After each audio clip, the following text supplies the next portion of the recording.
What's up, everyone? Welcome to another one of my Pathfinder Wrath of the Righteous companion build videos. Just like my recent Camellia and Wendowog builds, I wanted to make this Greybor build, as a lot of the ones I've seen are a couple years old or have feats that have changed in patches since then. This build will be a very thematic build for Greybor, taking a full 10 levels in Assassin instead of the pure Slayer route. As far as strength goes, this build will be strong from the time you get Greybor until the end of the game. I'll be explaining a lot of class mechanics and feats throughout this build for newer players that might not know what everything does. For more experienced players, feel free to use the timestamps below, and as usual, I will pin the written guide in the comments as soon as possible. As always, this build was tested on hard and was played through the entire game, doing all possible main story and side quests, including DLC. Before we get into our levels, if you happen to like this video, build, or my other videos at any time, please consider subscribing. Currently 91% of my viewers aren't subscribed, so it would help me a ton. Now it's time to go over levels 10 through 20 for Greybor. At level 10, keep leveling Slayer. Make sure to increase Athletics, Persuasion, and Stealth whenever possible for synergies that will be explained throughout the build. For our Slayer talent, take Dispelling Attack. This applies a targeted Dispel magic on any enemy that is dealt sneak attack damage by the character. The caster level is equal to Greybor's level. Opportunist is also an option to give us a free attack of opportunity once per round against an enemy who has just been struck in melee by another ally. At level 11, it's time to spec into Assassin all the way until level 20. At base, Assassin gives us Mark of Death. As a standard action, we can mark a creature for death. As long as the creature is affected by Mark of Death, the assassin's attacks against it ignore its DR and resistances. We can only have one target marked at a time. Pairing with Mark of Death, we have Target Assassination. As a full round action, we can make a special attack against the target affected by Mark of Death. To use this ability, the target must not be able to see us. We receive a -2 penalty to the attack, but if the attack hits the target, it must pass a Fortitude saving throw. The DC equals 10 plus our level plus our IT modifier. If the target fails the save, he dies instantly. If the target succeeds the save, the attack is a critical hit instead of an instant kill, and they become shaken for 1d4 rounds. This can only be used once per enemy. Lastly, we don't lose our sneak attack dice for choosing to go Assassin instead of Slayer. For our feat, take Outflank to give us a +4 to attack rolls on flanked enemies if we also have an ally with this feat. In addition, whenever we score a critical hit against the flank creature, it provokes an attack of opportunity from our allies with Outflank. At level 12, increase Intelligence now to make it an even number. This gives a +1 to our Intelligence modifier, which synergizes with a lot of Assassin abilities. Every level after, make sure to increase Strength as we're using Dwarven War Axes. We gain Cold-Minded at this level, giving a +2 bonus on saving throws against mind affecting, compulsion, fear, and emotion effects. This is also the level we acquire our Poison Use special ability.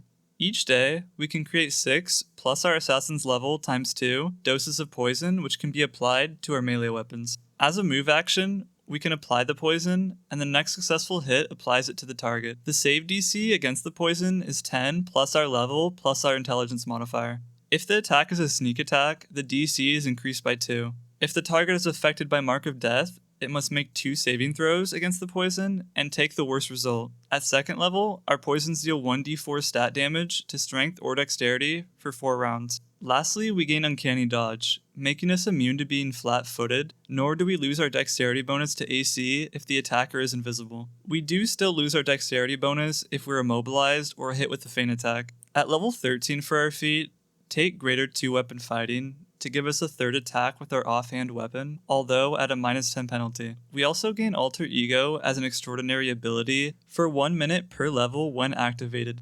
We create copies of ourselves, and as long as a copy is present on the battlefield, we deal sneak attack damage to all creatures. Otherwise, this ability functions as mirror image. We create 1 copy plus 1 copy for every 3 levels the assassin has beyond the 3rd. We can use this ability a number of times per day equal to 1 plus our Intelligence modifier. Also, at this level, our Poison Use ability duration is increased by 1 round. At level 14, we gain Public Execution. Whenever we reduce a target to 0 hit points or kill it with target assassination, we immediately make a persuasion intimidate check to demoralize all foes within 30 feet. If the victim was affected by Mark of Death, we gain a +2 bonus on this check. Also, at this level, our poison use gives us access to poison that deals constitution damage. At level 15, for our feat, take improved critical Dwarven War Axe to double our threat range. This is also when we acquire the Hide in Plain Sight extraordinary ability. As a move action, we can use our stealth skill even while being observed, allowing us to hide from view in the open without having to actually hide behind anything. We get a +1 boost on Cold Minded at this level, and our poison use also increases by 1 for the amount of saving throws needed from the enemy to remove our poison. At level 16, the only thing we gain is a boost to the duration of our poisons by 1 round. At level 17 for our feat, take Combat Reflexes. This gives us the ability to make a number of additional attacks of opportunity per round equal to our dexterity bonus. We can also make attacks of opportunity while flat-footed. Our poison use can now be used as a swift action, and we gain Swift Death, allowing us to use Mark of Death as a swift action as well. At level 18, the only thing we gain is a +1 bonus to Cold Minded and a +1 duration to our poisons. At level 19, for our feat, take Medium Armor Focus to let us qualify for the very powerful Mythic Armor feats. Our poison use also increases by 1 for the amount of saving throws needed from the enemy to remove our poison. At level 20, we don't gain any feats, but we acquire our capstone abilities. The first is Master Assassin. We can now use target assassination as a standard action. We also add sneak attack damage whenever we hit the target marked by Mark of Death, even if the target is not outnumbered or flat-footed. Lastly, we gain Master of Poisons, making the target of our poison take 1 round of ability damage from our poison on a successful Fortitude save. Now it's time to go over our Mythic levels for Greybor. At Mythic level 1, take Last Stand. This is a must-have on any melee character in my opinion, especially on characters like Greybor that don't have high AC. At Mythic level 2, take Mythic 2-weapon fighting to decrease the penalties on attack rolls from dual wielding by 2. At Mythic level 3, take Ever Ready, buffing all of our attacks of opportunity and giving us a bonus on attack and damage rolls equal to our Mythic rank. The number of attacks of opportunity we can make each round is also increased by 2. At Mythic level 4, take Mythic Power Attack. When we use Power Attack, we gain a +3 bonus on melee damage rolls instead of +2. When our base attack bonus reaches a +4 and every 4 points thereafter, the amount of bonus damage increases by +3 instead of +2. At Mythic level 5, take Corruptor to allow our poison to ignore immunities.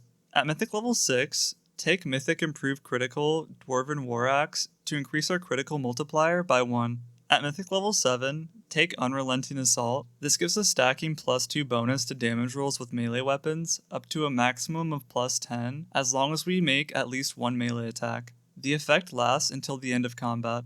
At Mythic level 8, take Mythic Weapon Dwarven War Axe to double the bonuses on attack rolls from Weapon Focus and Greater Weapon Focus.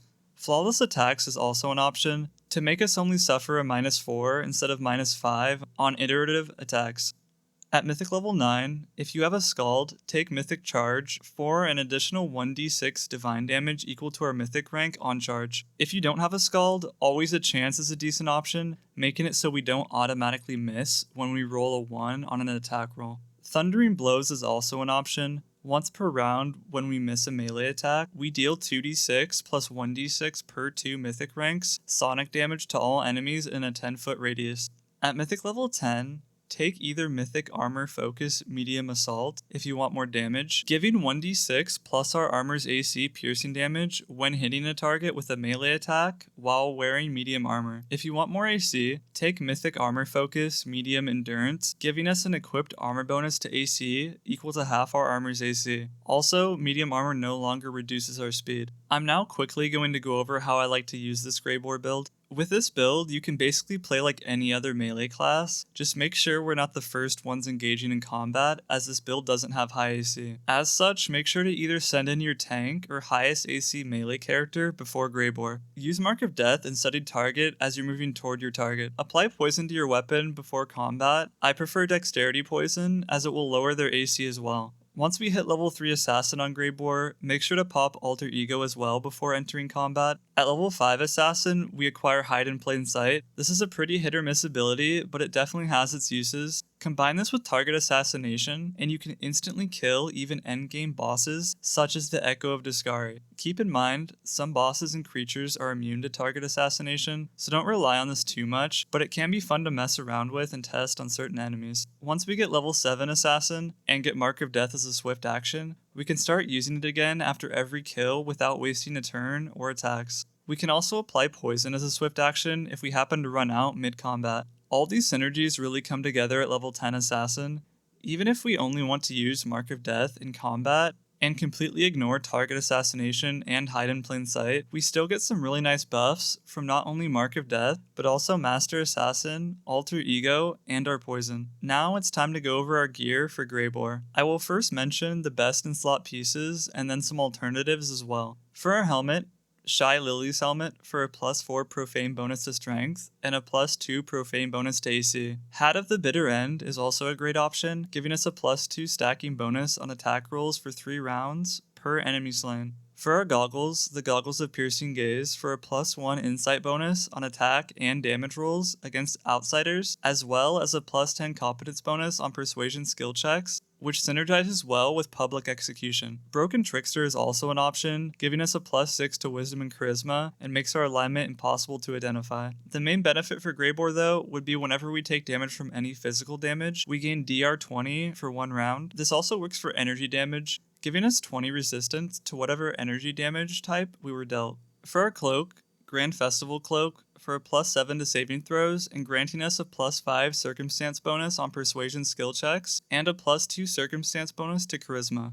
If you don't have the Dance of Mass DLC, wear the highest resistance cloak you can find. Perilous Shade could be a niche option if you don't have someone to cast Invisibility Greater on Greybor. This grants us Invisibility Greater as if it was cast by a 15th level wizard whenever we land a killing blow. This also gives a +10 competence bonus on stealth skill checks, synergizing with hide in plain sight. For our rings, Ring of Triumphant Advance for a +2 deflection bonus to AC, and any morale bonuses we have are doubled. Razmir's Ring is highly recommended, although it requires the DLC and to turn down Razmir's Mask. This gives a +8 enhancement bonus to all mental ability scores, which is very nice to increase our intelligence modifier as high as possible. All the other bonuses don't really work with Greybor, but we can't use Razmir's Mask as it doesn't work with hide in plain sight. For some reason, it reflects the ability, but doesn't actually apply it back onto ourselves. Zauri's Beauty can be a fun option if you can't get Razmir's Ring. This gives our companions 1d6 additional points of precision damage each time they attack the same target as Greybor. This also gives a +2 circumstance bonus on attack rolls against this target. For our Bracers of Slaughter if you have the DLC, for a +10 to AC, and allowing our weapon attacks to ignore all damage reduction and deal 3d10 force damage. If you don't have the DLC, Bracers of Heavy Hand for a +3 bonus on damage rolls with our offhand weapon when dual wielding. For our amulet, the classic Valexia's Magnifying Amulet for a +5 natural armor bonus to AC, and also granting us +2 to strength. Voracious Spirit is a good alternative from Camellia's questline, giving us multiple bonuses.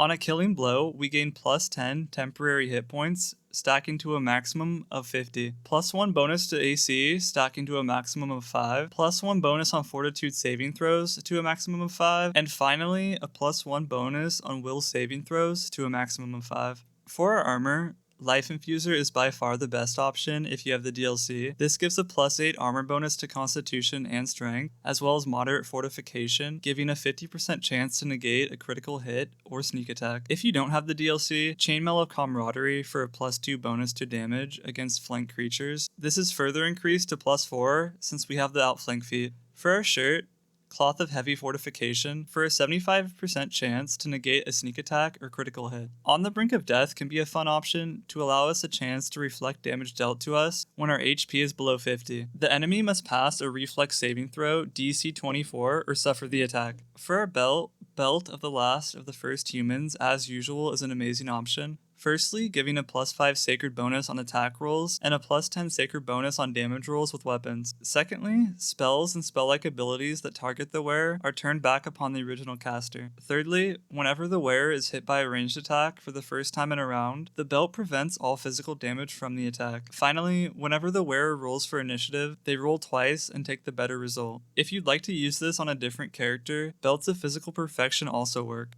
Assailant's Belt can be a nice option, giving us a +6 to dexterity, and whenever we confirm a critical hit, for the next 3 rounds we gain a +2 circumstance bonus to attack and damage rolls. For our gloves, Fencer's Gift for a +3 damage bonus to the second weapon when dual wielding. For our boots, Ronek's Sacrifice for a +8 to dexterity and granting us a +10 bonus on mobility and athletic skill checks. These also double bonuses to AC, attack rolls, and reflex saving throws from the haste spell cast upon the wearer. In addition, whenever the enemy confirms a critical hit against the wearer, it becomes stunned for 1d4 rounds. If you want to use these on a different character, the Boots of Stampede are also a great option, granting us a bonus to damage on a successful charge attack equal to our rank in athletics. For our weapons, Mighty Advisor to double any insight bonuses to attack and damage we have. For our second weapon, Relentless Assault. This gives us an extra attack with our second weapon whenever we confirm a critical hit. Behemoth Chopper is also an option, but we can only acquire it at the end of the game if you have the Inevitable Excess DLC, so it's not a great option. It gives a +4 morale bonus on attack and damage rolls against huge and bigger enemies. As usual, make sure to use the Hammer of Masterpiece from Sila's questline to pre-buff before combat. This gives us a +3 circumstance bonus to attack and damage rolls for 1 hour. For our quick slots, Lucky Dice to randomly grant the owner a +1 luck bonus on an attack or damage roll, or to AC during an enemy's attack, once per day. This effect lasts for the whole day. That wraps up my Greybor build. Thanks to everyone who made it this far. As usual, if you enjoyed the video at any time, please like and subscribe as it helps me a ton. Any build requests would be great to see in the comments, so I know what wants to be seen. As always, I would appreciate any constructive, positive, or negative feedback down in the comments. I'm currently working on 2 builds for 2 of the new archetypes, and a few more updated companion builds, so expect some of those soon. In addition, I'm working on a Baldur's Gate 3 dual wield build, and I'll most likely work on some builds for Rogue Trader when the new DLC drops at the end of September. Anyway, thanks again for watching, I hope to see you in future videos, and have a great day.